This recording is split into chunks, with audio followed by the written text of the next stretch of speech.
भारत के सभी राज्यों की खबर SNS न्यूज चैनल पर, खबर जो आपको रखे सबसे आगे। वाराणसी के ग्राम सभा गौरा स्थित तर्कस कोचिंग सेंटर में भारत रत्न डॉक्टर भीमराव अंबेडकर की जयंती बड़े ही हर्षोल्लास और श्रद्धा के साथ मनाई गई।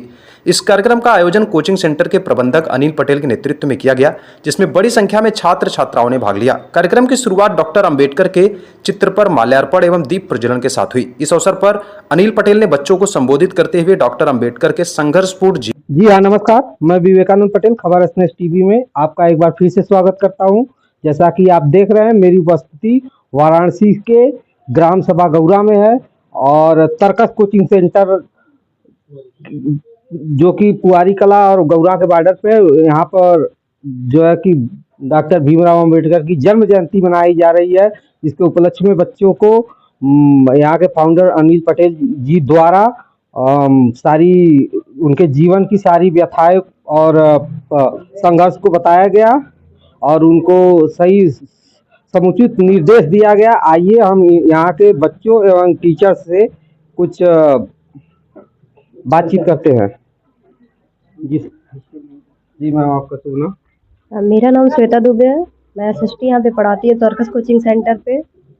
भीमराव अम्बेडकर के बारे में एक लाइन बोलना चाहेंगे। इन्होंने कहा है, शिक्षा वो शेरनी का दूध है, जो पिएगा वो गुर्राएगा। Thank you. आइए हम अलग से इंग्लिश वाले सर से कुछ बात करते हैं। सर, अपना परिचय दे दीजिएगा। सर, मेरा नाम दिलीप विश्वकर्मा है। सर, जैसे मैम ने बताया, शिक्षा वह शेरनी का दूध है, जो जितना पिएगा उतना गुर्राएगा। इसका दूध का अभिप्राय क्या होगा, क्या किससे लिया गया है? दूध के अभिप्राय से मतलब है सर कि जैसे इन्होंने कहा है कि हमारे अंदर जैसे सूर्य की किरण है, तो हम कहीं भी रहें, ठीक है, अगर सूर्य की किरण हमारे ऊपर पड़ रही है तो हम एक जगह हो चाहे दूसरे जगह हो, हमारी गर्मी उतनी ही रहेगी। ठीक है, तो शिक्षा भी हमारे लिए उसी समान है कि शिक्षा अगर हमारे पास है तो हम जहाँ भी रहेंगे दहाड़ते रहेंगे। जी बिल्कुल। कट कर दी। अब हमारे बीच में है तर्कस कोचिंग सेंटर के फाउंडर अनिल सर। इनसे आइए हम कुछ डॉक्टर भीमराव अंबेडकर के बारे में डिस्कस करते हैं। सर, क्या कहना चाहते हैं भीमराव अंबेडकर जी के बारे में? देखिए, आप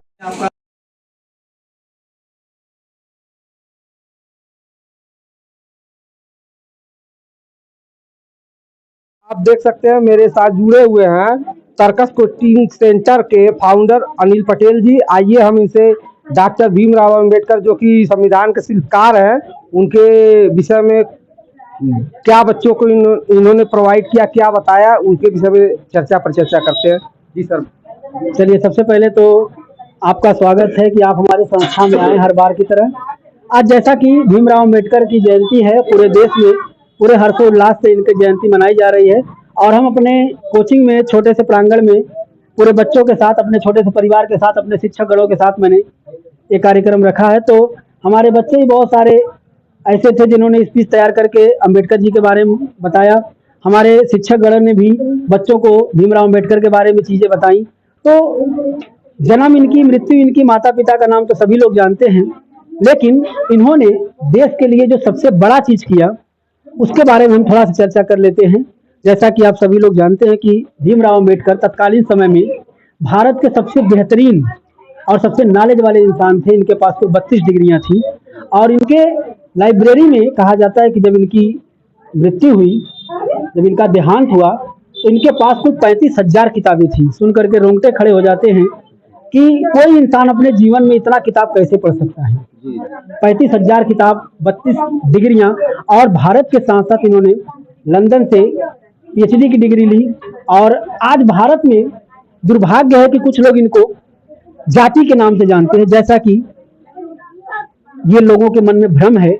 भीमराव अंबेडकर ने हिंदुस्तान के सभी समाज के लोगों के लिए काम किया है और उसमें भी खास तौर से महिलाओं के लिए, क्योंकि जो संविधान में समानता का अधिकार है, महिलाओं के लिए आरक्षण है। आज जो नौकरी में आरक्षण महिलाओं को मिलता है, उसमें सबसे बड़ा योगदान किसका है?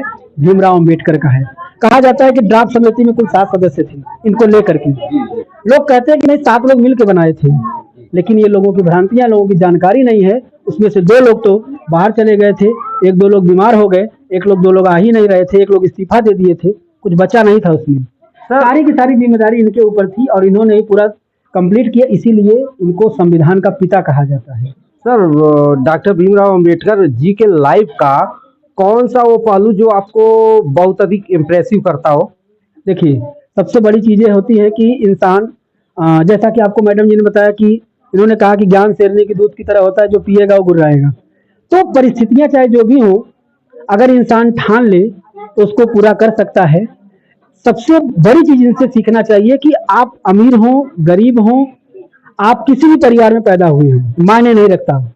अगर आप ठान लिए कि आपको पढ़ना है तो आप पढ़ सकते हैं। भारत की आज़ादी के पहले जब भारत में छुआछूत की इतनी बड़ी चीजें थी देश में, तब अगर इन्होंने भारत से पढ़ाई करने के साथ साथ अगर विदेश तक का सफर किया तो ये बहुत बड़ी उपलब्धि थी इनकी। इनसे हमें सीखना चाहिए। आज देश आजाद हो चुका है, भारत संविधान से चल रहा है, सभी लोगों को बराबरी का अधिकार है, पढ़ने का अधिकार है, सभी जगह जाने आने का अधिकार है। इसलिए हम लोगों को इनसे ये सीखना चाहिए कि हमको 1 रोटी भले कम मिले लेकिन पढ़ना चाहिए। जी बिल्कुल। ठीक है।